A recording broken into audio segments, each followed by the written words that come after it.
آخر میں چند گزارشیں حجاز کرام سے میں کرنا چاہتا ہوں کہ جو لوگ اللہ رب العالمین کے یہاں اس سال حج کے لیے جا رہے ہیں یقیناً وہ خوش نصیب ہیں، اور اللہ رب العالمین ان کے حج کو قبول فرمائیں، ان کے ہر اعمال کو قبول فرمائیں۔ پہلی گزارش ایسے لوگوں سے یہ ہے کہ آپ کے دل میں خلوص ہونا چاہیے،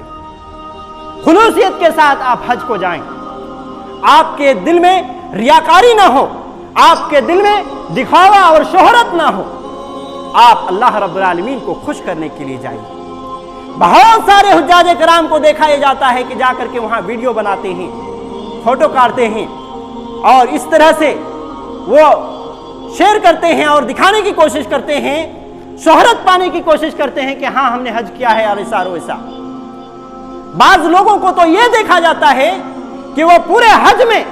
وہ اپنا ویڈیو بناتے رہتے ہیں، لگتا ایسا ہے کہ وہ کسی عبادت کے لیے نہیں آیا ہے بلکہ وہ اسی لیے آیا ہے کہ مکہ اور مدینے کو لوگوں کو دکھائے اور یہ بتائے کہ میں نے حج کے لیے آیا ہے اور یہ دیکھو کہ میں ایک حاجی ہوں۔ لہذا ایسی چیزوں سے بچیں، دکھاوا اور شہرت اور ریاکاری سے بالکل بچیں، وگرنہ آپ کے مقدس عمل اور اتنے زبردست فضیلت والا عمل بھی آپ کا بیکار ہو جائے گا۔ سب سے پہلی چیز ہے کہ آپ کے دل میں خلوص ہونا چاہیے۔ آپ کوئی بھی نیک عبادت کریں اس کے لیے پہلی شرط یہ ہے کہ اگر وہ قبول ہوگی تو اسی شرط کے ساتھ قبول ہوگی کہ آپ کے دل میں خلوص ہو۔ کوئی چھوٹا سے چھوٹا نیکی ہو یا بڑا سے بڑا نیکی ہو، یہ پہلی شرط یہ ہے کہ نیکی کے قبولیت کے لیے کہ آپ کے دل میں خلوص ہے۔ دوسری گزارش یہ ہے کہ آپ حج کے لیے جا رہے ہیں تو حج کے اخراجات رزق حلال سے کیجیے، حلال رزق سے کیجیے۔ آپ کے جو پیسے اس میں لگا رہے ہیں، آپ جو سفر کر رہے ہیں، کھانے پینے اور دیگر چیزوں میں جو آپ کے خرچ ہو رہے ہیں، تمام خرچے رزق حلال سے کیجیے۔ صحیح مسلم کی روایت ہے، اللہ کے رسول صلی اللہ علیہ وسلم نے فرمایا ان اللہ طیب لا يقبل الا طیبا، اللہ رب العالمین پاک ہے، اللہ رب العالمین پاک چیز ہی کو قبول فرماتا ہے۔ اللہ کے رسول صلی اللہ علیہ وسلم نے ایک ایسے شخص کے بارے میں فرمایا، صحیح مسلم ہی کی روایت ہے، ورجل، ایک ایسے آدمی کے بارے میں، یطیل السفر اشعث اکبر یمد یدیہ الی السماء یا ربی یا ربی ومطعمه حرام ومشربه حرام وملبسه حرام وغذی بالحرام فانا یستجاب لذلک۔ یہ بھی صحیح مسلم کی روایت ہے۔ آپ صلی اللہ علیہ وسلم نے ایک ایسے آدمی کے بارے میں ذکر فرمایا کہ وہ لمبا سفر کرتا ہے، یطیل السفر اشعث اکبر،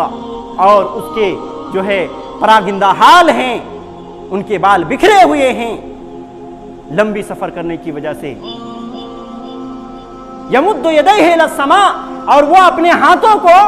آسمان کی طرف اٹھایا ہوا ہے اور اللہ رب العالمین سے التجا کر رہا ہے، یا ربی یا ربی ومطعمہ حرام، اور حالت یہ ہے کہ اس کا کھانا جو وہ کھاتا ہے وہ بھی حرام ہے، ومشربہ حرام، جو چیز وہ پیتا ہے وہ بھی حرام ہے، وملبسہ حرام، جو چیز وہ پہنتا ہے وہ بھی حرام مال کا ہے، وغذی بالحرام، جو چیز اس کی غذا بنتی ہے وہ چیز بھی حرام ہے، فانا یستجاب لذلک، پھر اس کی دعا کیسے قبول ہوگی؟ یہ ایک بہترین حدیث ہے، آپ اس میں غور کر سکتے ہیں کہ حدیث رسول ہی سے ثابت ہے کہ سفر کی حالت میں دعا رد نہیں کی جاتی، اور یہ آدمی لمبا سفر میں ہے، اور حدیث سے ہی ثابت ہے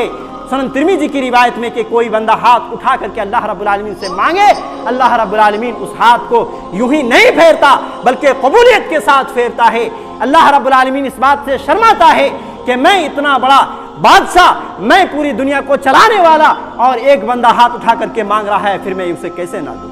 لیکن یہ بندہ ہاتھ بھی اٹھایا ہوا ہے، لمبا بھی سفر کر رہا ہے، اس کے باوجود اس کی دعا قبول نہیں کی جا رہی ہے۔ وجہ کیا ہے؟ اس کے ساری چیزیں حرام چیز کی ہے۔ لہذا دوسری نصیحت یہ ہے کہ آپ حلال رزق کا انتخاب کیجئے اپنی زندگی میں بھی، اور خصوصی طور پر یہ سفر حج کے تمام اخراجات کے لیے بھی۔ تیسری گزارش یہ ہے کہ آپ توبہ کریں، خالص توبہ کریں، آپ کی زندگی میں تبدیلی ہونا چاہیے۔ حج کرنے کے بعد پھر وہی زندگی رہ گئی تو سمجھیے کہ آپ نے حج کے مقاصد کو نہیں سمجھا ہے۔ لہذا آپ خالص توبہ اللہ رب العالمین سے کریں اور آپ حج کو جائیں خلوص اور للہیت کے ساتھ حج کی مکمل ادائیگی کریں اور حج کی مکمل ادائیگی کے ساتھ اس کی روحانیت کو بھی سمجھیں۔ حج کیا چاہتا ہے اس چیز کو بھی آپ سمجھیں اور پوری زندگی اچھے سے گزاریں، تقوی شعاری کی زندگی گزاریں، اللہ رب العالمین سے ڈرتے ہوئے گزاریں۔ چوتھی گزارش یہ ہے کہ آپ پر کسی کا حق ہے، مثلا قرض وغیرہ ہے، تو اس چیز کو ضرور ادائیگی کرنے کے بعد ہی جائیں، اور اگر خدا نہ خواستہ آپ ادائیگی نہیں کر سکتے تو اپنے رشتہ داروں کو اس چیز کی وصیت کر کے جائیں۔ ایک گزارش یہ بھی ہے کہ اللہ اور اس کے رسول کے احکامات کے مطابق، سنت کے مطابق آپ حج کریں، اور اس کے لیے حج کرنے سے پہلے وہ تمام چیزیں سیکھ لیں۔ بہت سارے حجاج کرام جاتے ہیں، کوئی چیز اسے معلوم نہیں ہوتی،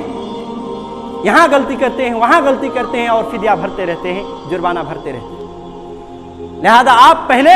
اللہ اور اس کے رسول کی سنت کو آپ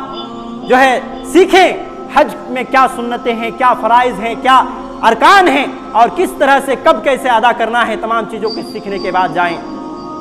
تاکہ غلطی نہ ہو۔ اللہ کے رسول صلی اللہ علیہ وسلم نے اپنے آخری حج میں یہ بات فرمائی تھی، خذوا عنی مناسککم، مجھ سے اپنے حج کے طریقے سیکھ لو، خذوا عنی مناسککم، مجھ سے اپنے حج کے طریقے سیکھ لو، مجھے معلوم نہیں کہ اس کے بعد میں حج کر پاؤں گا یا نہیں۔ اور یہی آپ صلی اللہ علیہ وسلم کی آخری حج تھی، اور آپ صلی اللہ علیہ وسلم نے اس بات کی تاکید کی ہے کہ تم مجھ سے اپنے حج کے طریقے کو سیکھ لو۔ لہذا اللہ رب العالمین ہمیں کہنے سننے سے زیادہ عمل کرنے کی توفیق عطا فرمائے، ہمارے حجاج کرام کی حج کو قبول فرمائے، اور حج کی جتنی ساری فضیلتیں ہیں ان تمام فضیلتوں کو بٹورنے اور اپنے دامن میں سمیٹنے کی توفیق عطا فرمائے۔